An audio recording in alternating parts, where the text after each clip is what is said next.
Before you watch this video, it is really important for me to share with you that I do not condone the titles and names of the different versions of borderline as they are described in this book.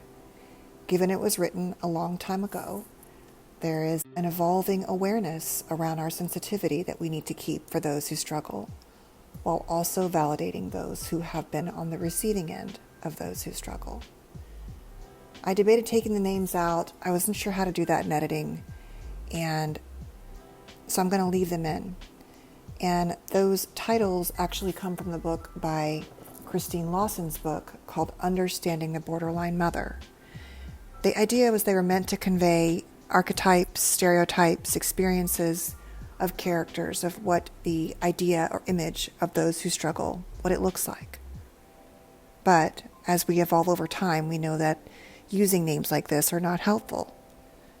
So I wasn't sure how to do that. And so I decided to leave it in because this is what I'm doing, is reviewing a book. It's not my book. But I do have a video here on YouTube that goes into all the different types that have been so far described in the literature and otherwise.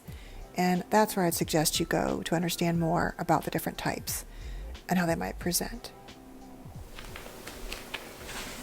Now we're going to go into a bit about what the eggshell types, the borderline types, are referred to in my book review and book club of this book, Surviving the Borderline Parent: How to Heal Your Childhood Wounds and Build Trust, Boundaries, and Self-Esteem.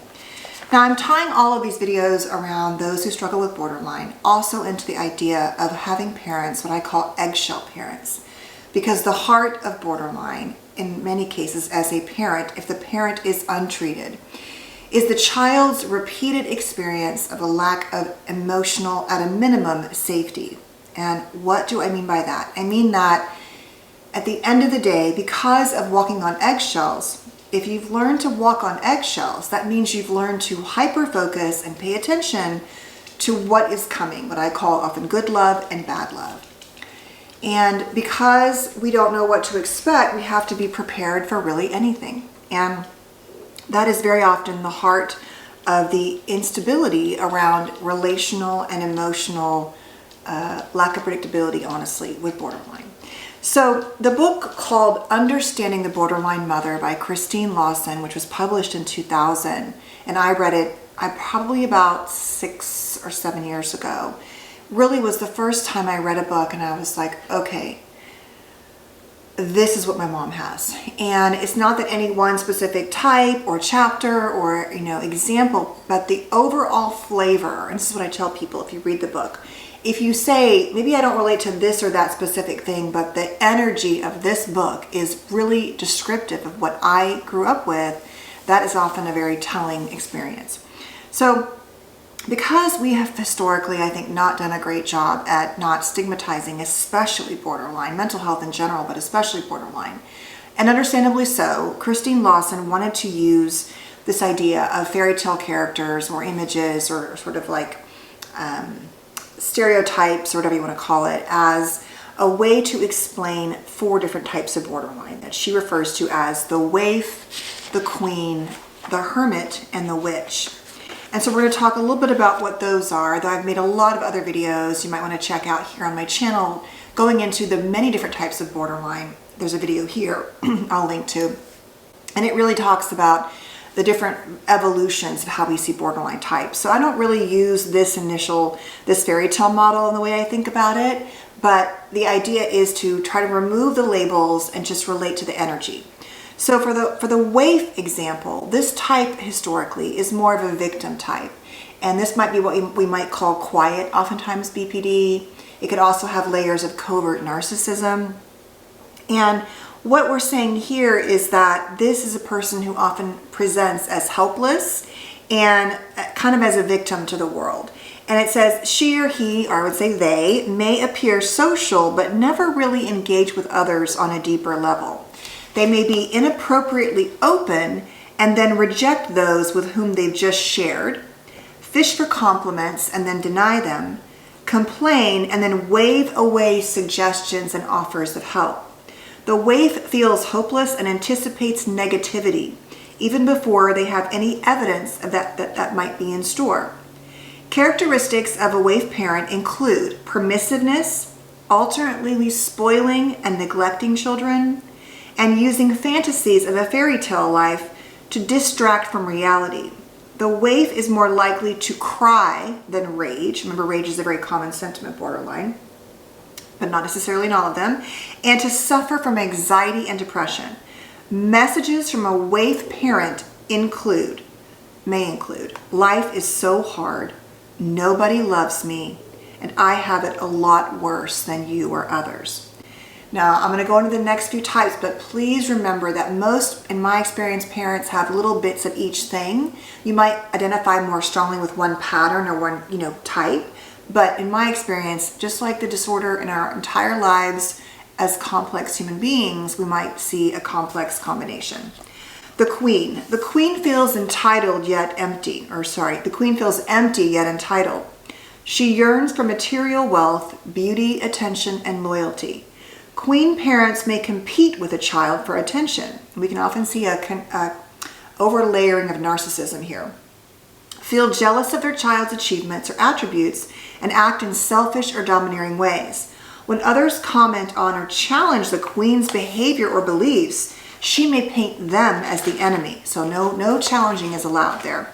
Characteristics of a queen parent include expecting his or her children to see things the same way and to be loyal.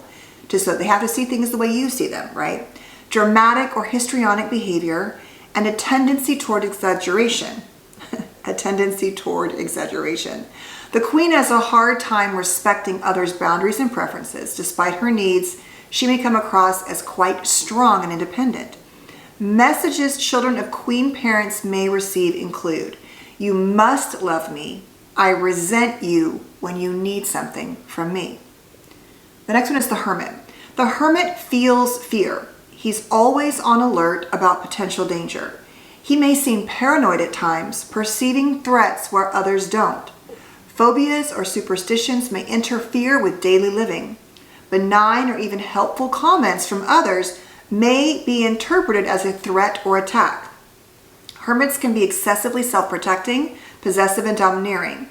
They may be hypersensitive and feel violated when someone touches or borrows something that belongs to them. When angry, they may fly into a rage or give the silent treatment. Messages from a hermit parent include, the world is a scary, dangerous place. They won't stop until they get me. And lastly, the witch. The witches feel hot rage. Few borderline parents consistently exhibit witch-like behavior. Few. Rather, the witch seems to emerge from the waif, queen, or hermit when triggered by perceived rejection or her own self-hatred. Witches may use shame and embarrassment of their children as parenting tools. Witch parents can be domineering and vindictive. They may seem to repeatedly be at the center of conflict whenever it arises. They may have a hard time respecting others' boundaries and may ruin a child's cherished possessions, give away or euthanize a child's pets, or withhold affection or care. They may be physically harmful as well. Witch parents send the following message: you will regret what you're asking for, or you asked for it. So what I found is, like I'm saying, these terms, you can see why if you have borderline, they don't feel so good. And the idea though, and I could see, frankly, my mom and all four of them, more so than my dad, but also I had a much more limited relationship with him. But the point is that it's not meant to do that. It's just that when they're described in these ways, it lends an energy and a pattern to understanding what you experienced. And the reason why I find the book by Christine Lawson to be such a valuable resource, and it's actually not a cheap book either, so if you can check it out from the library, I'd recommend you start there, but it's worth it, honestly, in that regard, is that it validated something that I knew at my core. Like, I kept thinking, this can't be normal, right? Like, this isn't how people are. And I would watch other people's families, but it was my normal. And that is the reality. And I just actually had therapy between the last two videos and this one. And my therapist and I were discussing something that my mom recently did that I found out about, or that I experienced. And it was something I hadn't experienced with her in a very, very long time. And one of the things she said, and it's so true, she said, I think that children of borderline mothers live in a space of perpetual hope. And I got, oh my God, that's so true, because in between the good love and the bad love, we're hoping the bad love won't come. And so we learn to attach to the good love and internalize that so that we can then tolerate the bad love and it not being as hurtful as it is, though it is destructively hurtful. That space of hope is like where we live in between. And the problem is that we take that hope and we put that into other relationships too. So we're much more set up to choose unhealthy partners or friendships or whatever it is, and always trying to see the best in people, the hope or the parts of us that we think that they give us, like financial security or stability or a lack of loneliness or whatever. But even if they aren't repeating the pattern of our childhood and they don't have these disorders, we show up with these patterns. And that is why I think it's so helpful. Now, the last thing I will share is that in this book, in this chapter, they talk about the classic patterns of borderline acting in versus acting out. And I think this is one more way to really describe what it looks like. And why, what do I mean by that? What I mean is that because there is such a wide spectrum and variation of, I believe, how borderline can present, in addition to the kind of patterns of emotional and relational instability, there can be people that appear on the outside to be, you would never guess to have this disorder. They're running companies, they are doctors and lawyers, they are the head of the PTA, they are whatever it is, a teacher. And it's just that where they tend to express their difficulties are behind closed doors. And so they act on the outside, everything seems fine. But at home with their family, that's the place they're going to maybe say things that are hurtful or fly into a rage or feel, like they're constantly the victim of something. And so you might not necessarily see that. I would argue you often see other kind of patterns, but in terms of the family is the one that really bears the burden of that. The other one is acting in, and this is where the person who has this disorder more likely sabotages, hurts, wounds, harms themselves. So they're really taking out the wounding, the fear of abandonment, all those things on themselves. And I would argue that you probably can see both in both. Nothing is ever, I think, just one way. But the bottom line is that I want you to understand that the core of this is the eggshell, because going back to whether or not they act in or act out, something is always going to require carefulness around them, right? So if they're an acting out person, maybe they act great when you're with your friends over, the mother or father won't act out, but by yourself they will. So then you have to pay attention to that, for example. Or if they act in, they're always like in their bed, they're depressed, they're hopeless, and you could say one little thing and that will seem to make them worse. So whatever it is, you're having to hyper focus on them, and that really is the heart of the eggshell dynamic. Now, as I've said, the eggshell dynamic can also play out with parents who are more narcissistic, who have traits, who are just more classically immature, though as I keep saying, immaturity is actually really, if you look at the collection of patterns, can definitely be undiagnosed, borderline or narcissism. But the bottom line is that you're walking around, having to pay attention to kind of everything. The relational dynamics, their mood dynamics, the home dynamics, their impulsivity, like all of these patterns. And because you live in the place of hope, like I talked about, and because you can experience that good love, this is why I think we can stay in these really unhealthy, often toxic parent-child relationships for years, for a lifetime. Because like I said, on the one hand, it's not whatever normal is, but then no one's normal, but yet it's not always bad, and it's all you've ever known. And these are often beautifully wounded human beings, just like every other disorder, I hate the word disorder, every other challenge out there, whatever it is, it's not so simple as just checking a box and sticking someone in it. But what I think all of this does, and what it did for me, and that's why I really keep saying, like, what am I doing here?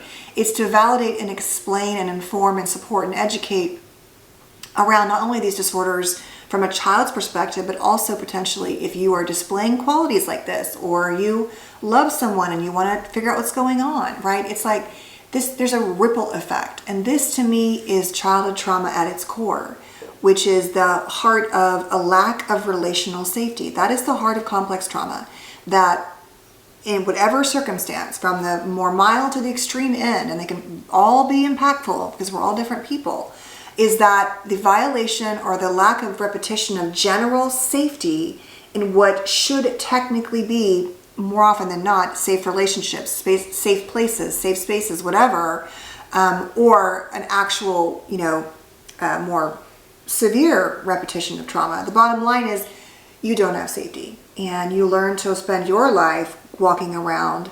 Even when you're not around those people, you walk on eggshells, because eggshells are the template and the format for interacting with all human beings, oftentimes, if you've had parents like this. So that's it for today. I hope you found this video helpful in my little book review series. We're going to keep going and get into the next chapter. Oh, we have one more section, and we're going to go into chapter 2. And I will see you tomorrow. Take care and stay safe. Bye.